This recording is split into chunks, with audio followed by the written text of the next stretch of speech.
No matter what. Yeah. 3, 2, 1. Today we talk about the future of film with Dunkirk and what is Neill Blomkamp up to. This is the Trailer Park. Witty banter. Insert music. Yeah. Otherwise, it's just us talking. All of the bars. I'm an idiot. Oh, and that's pointed to me. Welcome everybody to the Trailer Park. My name is Dave, and the mic, unfortunately, is on vacation. Well, I guess fortunately for him. But joining me today is Jason. Hi. from the Womp Slayer podcast, Yeah. and all manner of other things on WompSlayer.com. This podcast, of course, as all of our podcasts, are brought to you by Audible.com. If you visit audibletrial.com/WompaSlayer, you can get yourself a free 30-day trial and a free audiobook. Have you ever seen Dr. Katz? Dr. Katz? Yeah, it was like an No. old, like a kind of cartoon thing, like an adult cartoon in the 90s, I'm pretty sure. No. Well, it was a cool thing. They parodied it on Family Guy where he's sitting there, like the animation's all messed up around him. Oh. But they have brought him back. The only reason I'm saying that is they brought it back as an Audible thing. So if you go to audibletrial.com/WompaSlayer, you get a 30-day free trial, and you can view all this new season of Dr. Katz that they're doing. I think I'm going to do that. So pretty should cool. you. I don't know. Plug. Plug. So last week we were really good, and we were able to cover like things that happened the week before. Not so much this week. I mean, I guess we could talk about SpiderMan again, but at this point, there's no reason to. Yeah, exactly. And we were a little disconnected from society for a couple of days, so. Tom Holland did a video, but he did it in like a website that nobody can watch, so it doesn't matter. Weird. Yeah, it was Okay. real strange. I tried to find it again. That's why we're not talking about it. But anyways, to bring our stuff to Dunkirk. So Dunkirk is the new Christopher Nolan movie. It covers the Battle of Dunkirk that happened in Dunkirk. I hear that was during pretty World War epic. II. It was. Yeah. But he, just like all the movies he's done in the last 9 years, shot this on 70 millimeter full IMAX cameras. I think he said IMAX cameras for 75% of the movie. That's awesome. Which is more than he's done before. Dark Knight, I want to say, was like 40 or 50.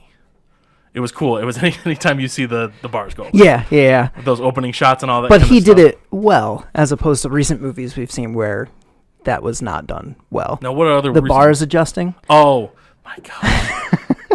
I mean, Transformers. If you're going to have a film crew, make sure all of your cameras are at least set to the same base setting. That was so weird. I think he was trying to be artsy with it, but really just No. spectacularly failed. I think he was just like, we'll fix that later, and then they just posted the movie.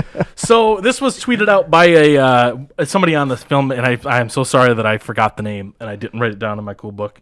But this was tweeted out by the production, and you can view this. It's on Reddit, or you just search for Dunkirk 70 millimeter. That's what I did. Yeah, this shows the different formats for IMAX, for non-IMAX, and kind of how that works out. So, Jason, you have a much better grasp on what all this means.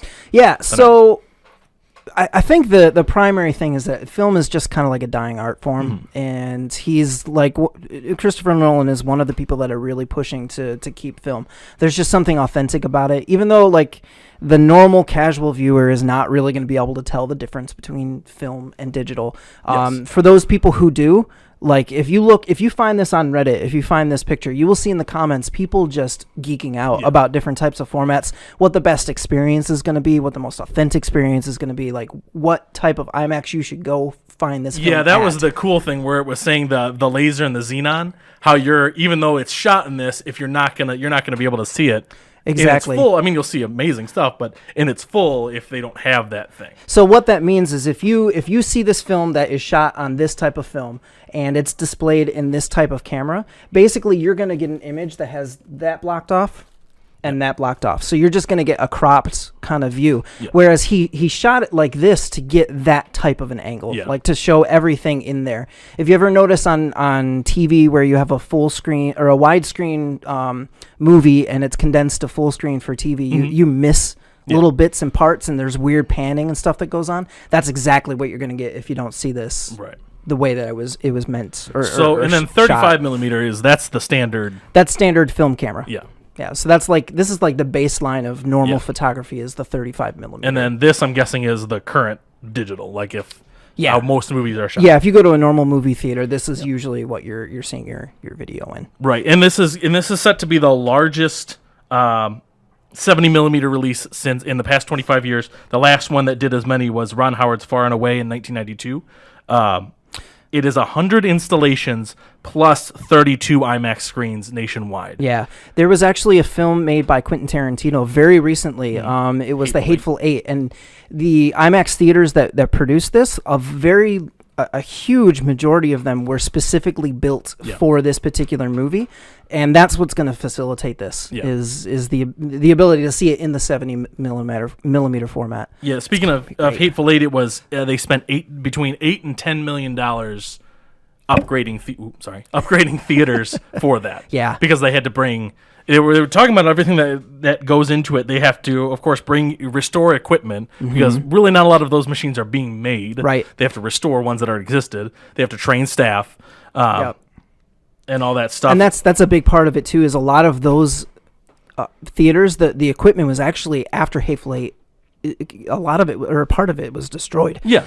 And that's because they couldn't maintain the people that it took to do that. And it requires different maintenance. It requires different starting and stopping, and it's just a whole big old thing. And then you mentioned Quentin Tarantino, who's not, and these two aren't the only ones doing this. And actually, as much as you may have liked or hated it, Zack Snyder films on film. Oh, does he? So it was a beautiful, even though you might say I don't like that Batman vs Superman because it's super dark, it had a depth to it, and a lot of people actually online are complaining about Marvel movies' color correction. Yeah. They think it looks bland and all that kind of stuff. The DC movies so far have been shot on film. Right. Which is kind of a very cool thing. It is. Now you can replicate that look with digital, but there's just something about film that really just hits it the right way. Right. So I'm pretty excited anytime I see anything on film. Where it says the digital equivalent is that less pixels? So it's saying less pixels for a digital? I'm not 100% positive. I'm thinking pixels. that it's probably a rough approximation. Okay. I think it's... Oh, like digital equivalent, it's about an 18... Yeah. So like digital is going to output at a certain amount of pixels, and then it has like a base, like a comparison to the two, because it's hard. It's kind of hard to compare pixels to inches, or millimeters in this aspect. But at this point in the future, people are like, "What's going to come after 1080?" I'm like, something that's not called by its resolution, which is 4K. 4K exactly. And that's, by the way, because that's Trailer Park roughly is shot in 4K. Ooh. It's not shown on YouTube that way, so I'm sorry, people, but it is shot in 4K. And that's the next step up. If I'm not mistaken, it's around 4,000 pixels on a side or something like that. So if you want to go see this movie in 70 millimeters and you want to do that in Michigan, you can see that at AMC Livonia or AMC at Sterling Heights. AMC Livonia is like, generally if something comes out, that's where you're going to go see it. The HFR stuff was always about that. And it's a really good theater too. Yeah. I like it. Ohio is Cinemark Valley View. I don't know where that is. And then there's one in Columbus. Gotcha. But that's it. I am only recently living there, so I don't know where any of that is. All right. Yeah. But thank you. I appreciate that. Moving on, Neill Blomkamp, who, if you don't know, is the director of District 9 and Elysium. And good movies. Yeah. So, I mean, it's fantastic. Chappie was the third one I was trying to think of. Good movies. I mean, they're both critically acclaimed and they're critically bashed. Chappie had some issues, but the other two I loved. I loved Chappie. I loved the feeling of Chappie. I didn't love the ending of Chappie. Something threw me off. Gotcha. It felt like they sped up. I think that they went to a very higher level. Yeah. Like it didn't really match what was going on with it. It was natural, but it just was like... Yeah, it didn't feel like the same. It was a very giant leap. But anyways, he has taken, I think, something close to $100 million. They were very simple, not specific, but he has 180 minutes of film that he is going to shoot and make. He's actually already released the first one, Raqqa, on YouTube, and Firebase is the second one. But his Oat Studios, his studio company, is making these films, and in their idea is he wants to... Actually, he said it. The main goal eventually, if it's possible, is to make enough money from the audience to make films independently. So he wants to... He says he's comfortable in the $100 million budget, big studio stuff, which R.I.P. Alien. But he wants to make this where he makes these volumes of short films. He can make them on YouTube. He doesn't necessarily agree with crowdfunding as a whole, so he doesn't think that Kickstarter will like give you enough money to really make a project. Mm-hmm. But he said if he makes volume 1 and then sells volume 2, or volume 2 and sells volume 3, or tries to work off revenue or something like that, basically what he's doing is he's saying as a high-end professional filmmaker, he is going to use YouTube as his medium. That is a fantastic idea. And there are already filmmakers out there doing this type of thing. It might not be the kind of like A-list level that he is, but there was a recent one, I forget the name of it, but it's some like cat movie that reached out to a very popular YouTube group and just asked them to play the movie through their channel on YouTube Red. And they paid them a certain amount, but like it's a great way to get like your movie straight to an individual or straight to a group of people through someone else's audience. I think YouTube has the perfect potential to do something like that. Yeah, I really like that he's doing that. That's great. They're working out of a warehouse in Vancouver.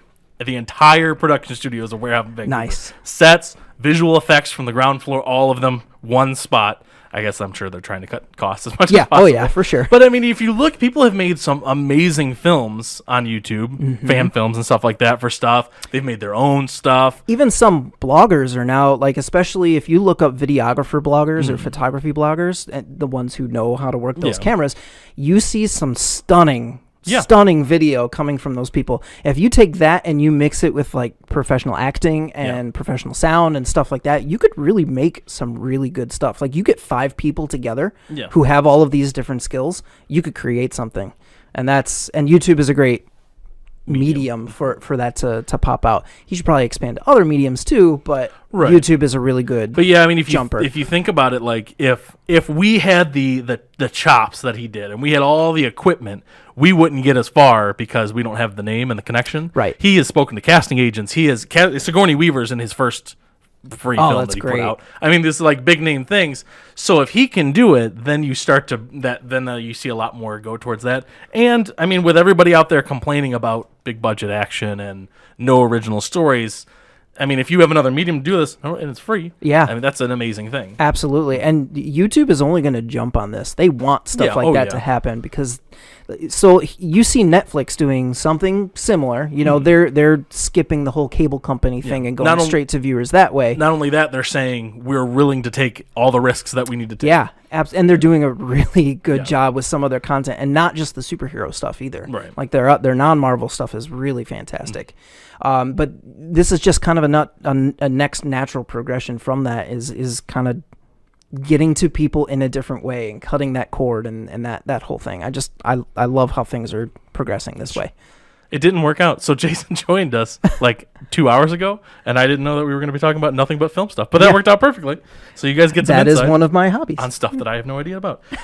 So first thing that we do is we always on the show like to pull out international posters. Some of them are really crazy. Some of them are old. Some of them we found that are new. In the case of this week, though, Nate found his own.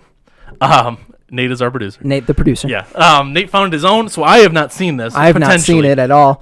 But we're going to take a look and try to guess what this movie is for. Oh, wow. Ooh. All right. So kind of got some skull things. Yeah, that's like a skeleton like hand and a gun. Is this like a camera lens, like an eye maybe? Okay, I will say that I have never seen this. I have never seen this either. And I do not recognize the language. Maybe it's like Czech. It's Czech. Czech. Okay. Czechoslovakian posters are good ones. So is this movie how old is this movie? 80s? 80s? It's a movie I'm sure you've heard of. I feel like I kind of want to go like Lethal Weapon or something. Like a really dark interpretation of that. Robocop? Well, it's not bad. Would you like to know the genre? Sure. Yeah. It's a family movie. It's a family movie. I've got nothing for that. I guess I'm trying to see if this is something. There's a 5 in there. Family movie with 5. The number 5. I have no idea. Although sometimes foreign films are renamed anyway. That's true. I got nothing on this one. All right, you ready? Let's pull it out. Short Circuit. Jeez. That is dark. 5, Johnny 5. There you go. Yep. I still don't understand. So it's supposed to be like a hand that's part mechanical?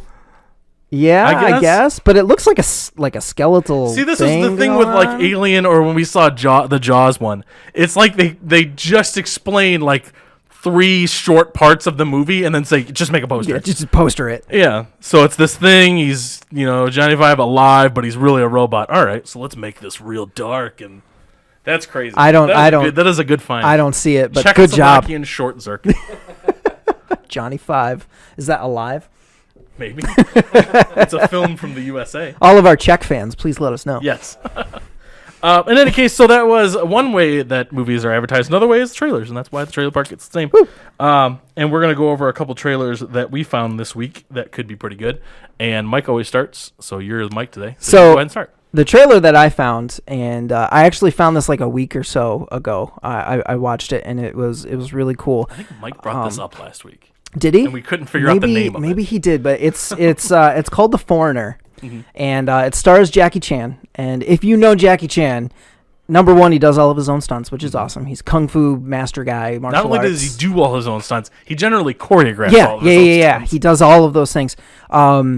Generally, his characters are very like happy-go-lucky, very like positive, and like everything about it is there's a good happy ending and feeling whenever you see his character, that type of thing.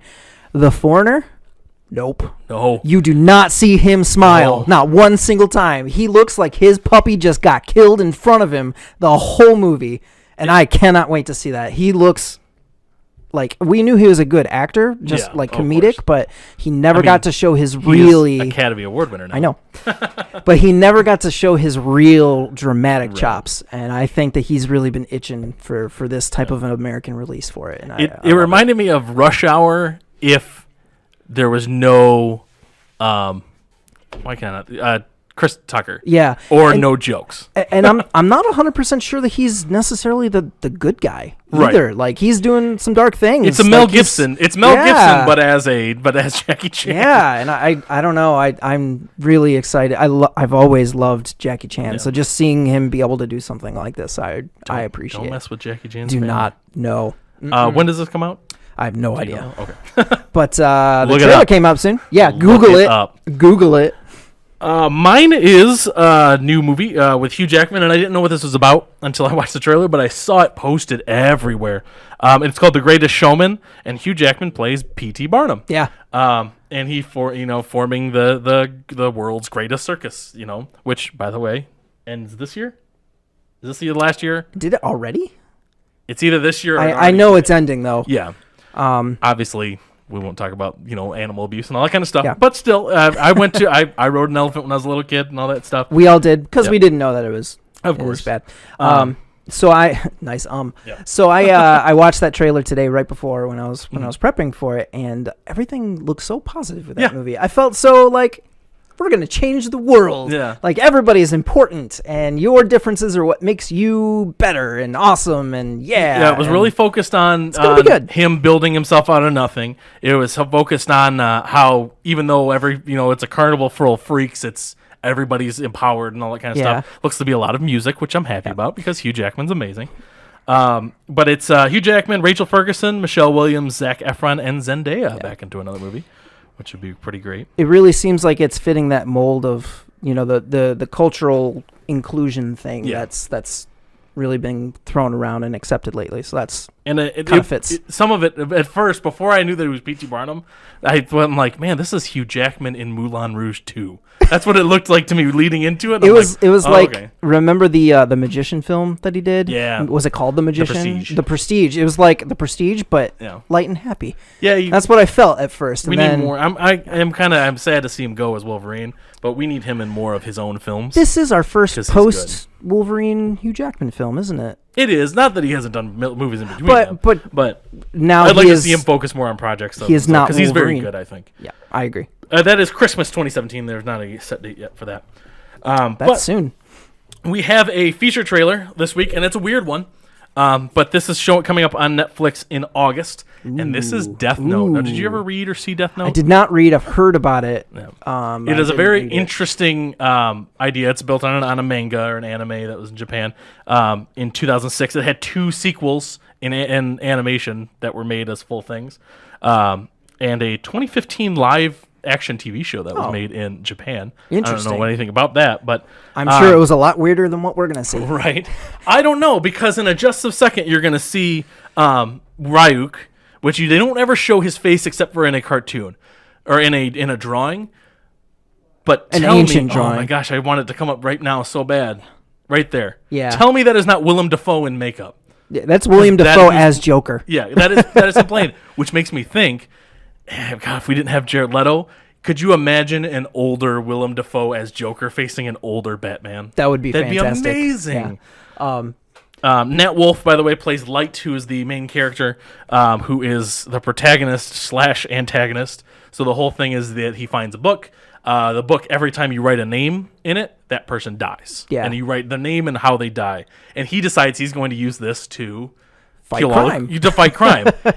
And he ends up becoming the world's best serial killer. Yeah. So he then is hunted by a detective, slightly gone vigilante called L, who is Keith Stafford, who played Snoop Dogg in Straight Outta Compton. Right on. Nat Wolff, by the way, from Fault in Our Stars and Paper Towns. I am is the main real character. happy to see him in more stuff because he was really good in those two films. He And looks good in this. And what is amazing about this versus, what was the name of that? Ghost in the Shell was good, and they embraced the manga style so hard that it was distracting at times. Mm-hmm. This seems crazy, but when it comes down to when they need to see somebody's face talking, it's human. Yeah. So it's like they say, you're going to live in an anime world, but we're going to make this a normal movie. And it's a Netflix movie, which makes it super exciting. Yeah. Definitely. I like when I saw this and when I was prepping for it, I got interested immediately. But you wouldn't have I watched wanna it without see prepping it Yeah, for it. exactly. That's That's an exactly interesting the thing. And I'm so August 25th. Yep. Watch look at that. Look at that TV. That works out really well. So I'm Nat Wolff is. Did you see Fault in Our Stars and the other one? Well, I mean they're young adult films and they're lighter and not Fault in Our Stars. Paper Towns. Fault in Our probably. Stars got super heavy. Made me cry. But it's good to see him being able to expand a little bit because that's he played kind of the same character in both of those previous movies. Mm-hmm. Now he gets to play something a little bit different and a little darker, and I think it's going to be good for him. Yeah, which is, I mean, I don't know how the fandom feel, what are they called, otakus or whatever, feel about his casting, but God, Willem Dafoe, like when he talks in that trailer, when the thing, The it's first time so perfect. I could not place that voice. I just knew I I know that voice. It sucks. Not that it sucks, but like Yeah, it felt. I felt bad. scared. Yeah, I was like, I don't want him to talk anymore because Felt like the Green Goblin, like crazy. yeah. So let's talk about a little bit of main topic, and it's because I've been watching a guy on YouTube who you should watch. His name is Patrick H. Williams. He does, I think it's Williams, but he does. He's a filmmaker, like a student kind of filmmaker, and he's made other stuff. But he analyzes movies. He does a really, really great job of them. I brought up to you guys it was at the camping trip the defense of Fast and the Furious. Yeah. When he said he wanted The Rock to throw a car, that was that guy. That came from him. Yeah. Okay. So he was talking about the movies of Shane Black, and one of course movies of Shane Black not only is Lethal Weapon and all that great stuff, but it is Iron Man 3. Oh. So I decided to go back and watch Iron Man 3. Okay. And I started to look at a couple of these movies who had a lot of potential, but failed. Not because necessarily the construction of them or the acting in them or the story was bad, because in a lot of them it was.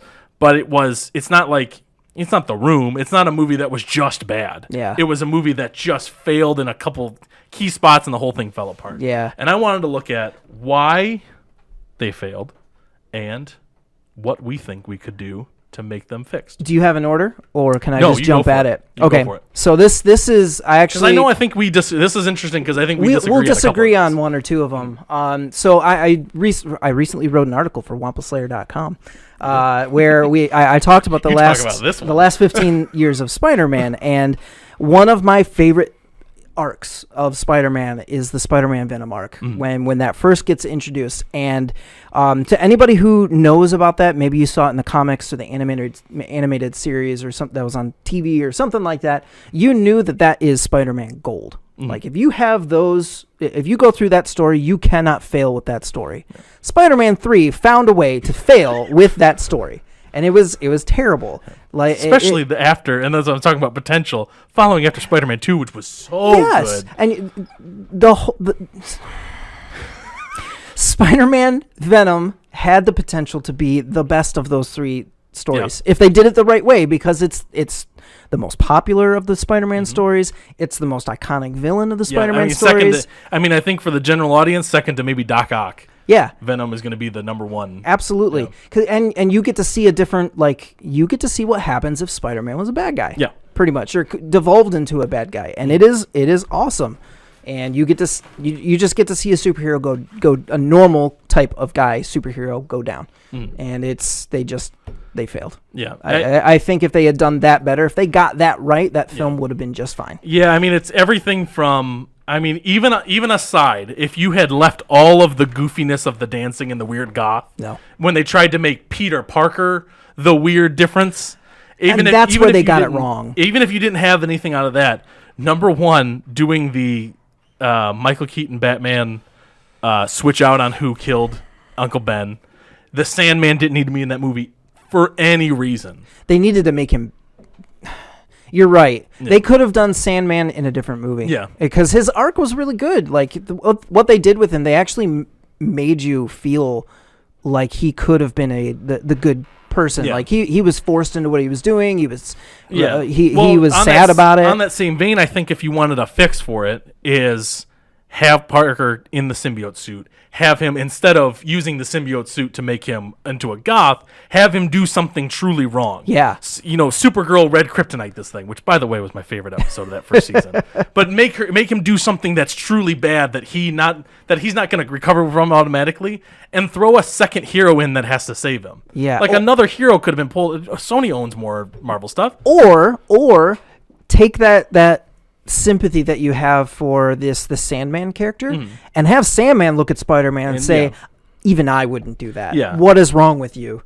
And then have, like, if you have a villain that's looking down on you because you're doing the wrong thing, dude, that's a wake-up call for any superhero. And then in the third act, the symbiote could break free, and then we have Venom that he has to fight. Exactly. And then Peter Parker has to face off against that self of himself. Yeah. It could have been perfect. So that one is a case of story and plot going awry.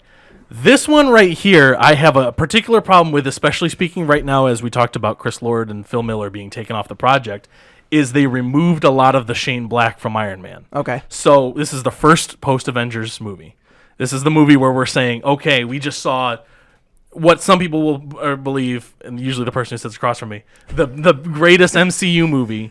And now we have to follow up with another character. Not only that, I still think the first Iron Man is one of maybe the top 3 MCU movies of the whole thing. I will agree with you on that wholeheartedly. What I think Iron Man 3 gets right, I'll say this first of all, is it shows us the depressed Tony Stark. I loved the idea of him having anxiety, of him being the human in the group of Avengers who can't deal with this. Yes. And people are like, well, he's not Iron Man the whole thing. I'm like, yeah, but he's pulling around a broken suit too. Exactly. Like, it's so perfect. It mirrors his psyche. Yeah. It's exactly what needed to be there. Yeah. I kind of wish they might have gotten into the alcoholism a little bit more, because that's such a big part of him. They tried to do that in Iron Man 2, which unfortunately also was kind of a letdown. Yeah. Iron Man 2 was okay. With the big problem we have with Iron Man 2, of course, is that he fought another Iron Man in the end. Yeah. Which is the same thing he did in the first one. Exactly. But the other thing is, when you're talking about taking away Shane Black, is number one, the villain was not.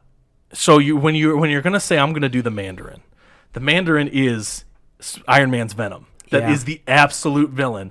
And I don't have a problem with you saying that the Mandarin, here we have somebody that looks like the Mandarin, and he's not really, he's just an actor, but behind him is a updated version. I think Guy Pearce could have played a perfect Mandarin. He can do a lot of things. Yeah, so I think he could have had the long hair. He could have had no accent at all and just been the guy who has the 10 rings. But to make him, to waste aim and all that kind of stuff. But even besides that, you saw Tony and Rhodey at the end on the oil rig or whatever, fighting together, and that's Shane Black. Buddy cop, Murdoch and whatever, them fighting together. That is what you wanted to do, and I think they could have done the entire movie that way. If he had had a choice, it could have been, the suits are damaged, he's out of the way, all he has is himself and the partner. And the partner could have even been Pepper. I would have been fine with that too. Yeah. It could have been him and Pepper has to kind of keep reining him in. But they kept tried to make the kid the sidekick, and then they tried to make her the sidekick. And I think they tried to make everybody have Robert Downey Jr.'s sense of humor. They did. Everybody was trying to make quips, and it wasn't good. I mean, for me, I just feel that because they got the broken Tony Stark the right way, and that middle section is so good. Even though I do agree that they wasted the Mandarin, I think that twist was fantastic. Yeah, I loved that you thought that this guy was like the super bad guy, and then it's just some stoner in a basement. And Ben Kingsley, of course, is amazing. And yes, and it was I just those two things put together. And maybe it is that I just glossed over the other problems because I liked what they did with those two concepts so much. But and now that we're talking, I completely see how that buddy cop feel at the end could have like the Act 2 and 3. Just make it that. Yeah. Or get into that. Like, put all the depressing stuff because at the beginning. One was a little disjointed anyways. You don't understand. Like, they talk about Pepper having this history with Killian, and they never set that up. Yeah. And then Act 3 was so separate. It felt like 3 separate movies. And to me, it felt like they pulled Shane Black out of the movie, and that's a fear that I have with these huge things. And I think we're kind of running a little bit long. So X-Men Origins Wolverine, I think, is a Spider-Man 3 problem as well. Yep. It's just pure structure. Suicide Squad, I think their biggest problem was literally just the pacing and the editing. Same problem they had with Batman vs Superman. Yeah, I think they wanted to do too much, and they filmed to do too much, and realized that they couldn't do everything they wanted to. They had Margot Robbie and they had Will Smith, who are the two best things about the entire movie. But even that, it doesn't really matter. The villain is throwaway. And those two big parts of the movie, they barely had legitimate, like, meaningful interaction. Like, it was just Will Smith was in the group doing his own thing, and then Margot Robbie had her whole Joker thing going on, and they just happened to be in the same place at the same time doing the same thing. Yeah, there was less. I mean, the it's not cinemas. It's Honest Trailers does a perfect thing, which I disagreed with until I watched the movie again. It really does sound like they have the soundtrack just on skip.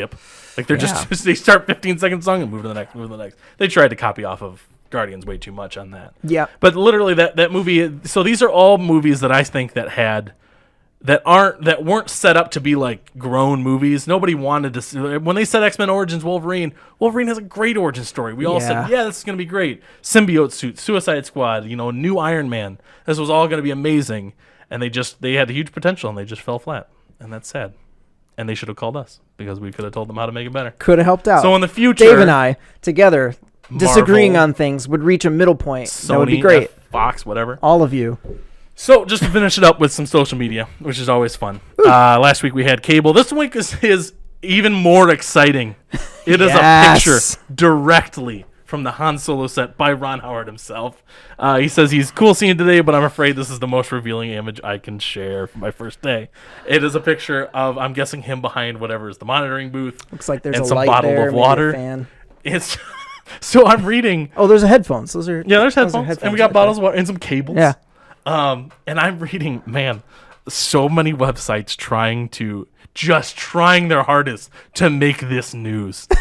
And the Nerdist had the best one. They went for the funny angle. They're like, well, all we know is, first of all, he's going to be plugged in. You'll be able to hear all the actors, and everybody's going to be well hydrated. We know this scene required some real hydration and all that stuff. But I saw people that are like, this must be a scene with everyone because he can't take a picture of it. And this must be. I'm like, it's like no, this is a hype joke thing. This is a joke hype thing where he's like, oh, I'm the director. I'm going to change everything. Ron Howard saying, I'm breaking the tension. Please leave me alone. Let me direct this movie. It took place somewhere dirty.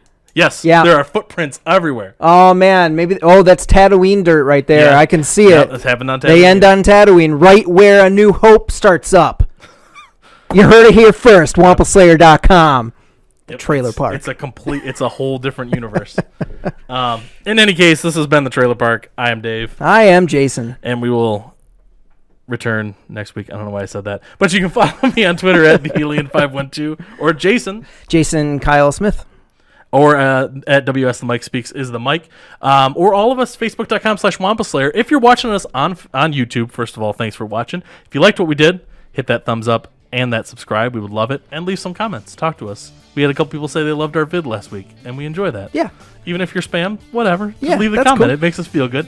And If one you other hate us, thing, say that. we've started an Instagram as well. have. If you're into that thing, it's kind of like a joint. Like here's some nerdy stuff. Here's some what we Here's do in what our we do, yeah. what we do type of thing. So follow us on at Wampaslayer on Yep. Instagram. So that's me and the Mike and a couple of other guys on the team join in sometimes. Yep. So. But in any case, we will see you guys next week. See ya.